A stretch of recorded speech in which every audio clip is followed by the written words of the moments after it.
शक्तिमान अनर्थ है। क्या हुआ? महारानी कायाधु राजभवन छोड़कर चली गई हैं। क्या? राजभवन छोड़कर चली गई? कहां चली गई? पुत्र वियोग में व्याकुल होकर वो सागर की ओर गई है, जहां कामरूप नरेश ने राजकुमार को डुबो दिया था।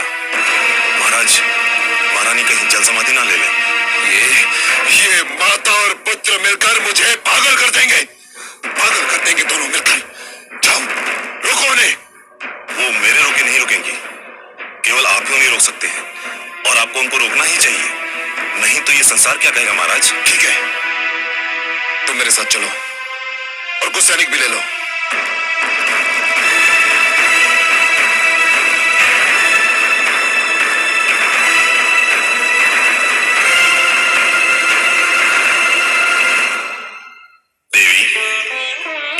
जागने का नाम ही नहीं लेता। कब से सो रहा है, भला कब तक सोता रहेगा ये? बालपन की नींद है स्वामी, सो लेने दीजिए।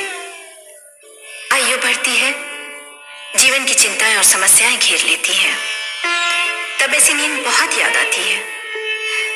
लोग तो तरस जाते हैं ऐसी नींद के लिए। आप सत्य कहती हैं देवी, पर बहुत सो चुका ये, आप इसे जागना होगा। कम से कम जाग कर ये तो देखें कि इसके ननिहाल में इसका आदर सत्कार कैसा हुआ। मुझे खेद है पिताश्री। प्रणाम पिताश्री। प्रणाम माते। पिताश्री, मुझे खेद है कि आप अपने नाती का और अधिक आदर सत्कार नहीं कर पाएंगे। क्यों पुत्री? क्योंकि इसकी माता इसके वियोग में तड़प रही है। पुत्र प्रहलाद को उसके पास लौटने में और अधिक विलंब हुआ तो वो अपने प्राण त्याग देगी।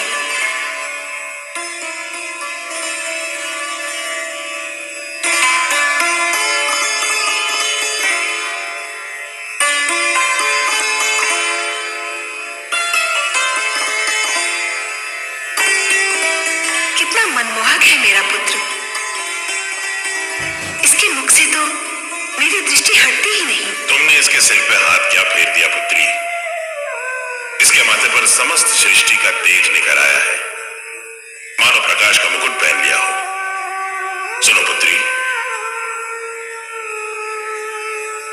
तुम स्वयं जाके इस बालक को इसकी माता को सौंप दो। नहीं पिताश्री, पुत्र प्रहलाद को आपकी गोद में फेंका गया था। कयाधु भी इसे आप ही से मांग रही है। दुख से बिलखती इसकी माता को आप अपने हाथों से लौटाएंगे तो उसके हर्ष की कोई सीमा नहीं रहेगी। आप ही इसे ले जाइए।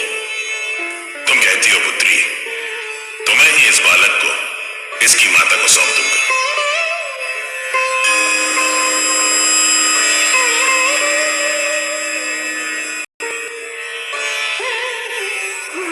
हे सागर देव, लगता है आपने अपनी सारी परंपरा को छोड़कर मेरे पुत्र की बलि स्वीकार कर ली है। मेरे लिए मेरे पुत्र के बिना जीवित रहना व्यर्थ है। आपको मेरी बलि भी स्वीकार करनी होगी। ठहरो पुत्री,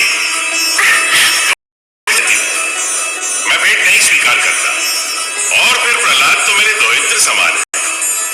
लो, मैं तुम्हारा बेटा तुम्हें वापस लौटाता हूँ।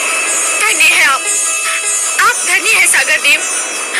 आपने मुझे मेरा पुत्र लौटाकर एक ममता की मारी माँ पर बड़ा उपकार किया है।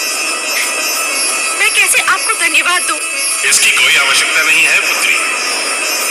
एक माता को लौटाना उस पर उपकार नहीं होता, ये तो हमारा धर्म है।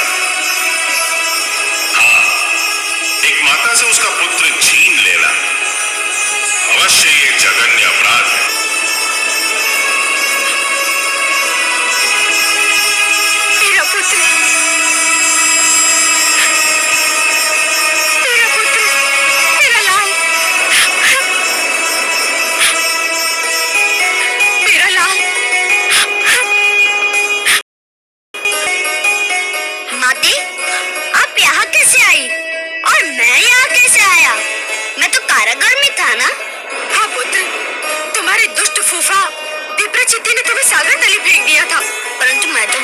सपना देख रहा था। मैंने स्वप्न में अपने एक नानाशी को भी देखा। मैं उनके गोद में था। मैंने माता महादेवी लक्ष्मी को भी अपने पास देखा। कितनी अच्छी थी वो।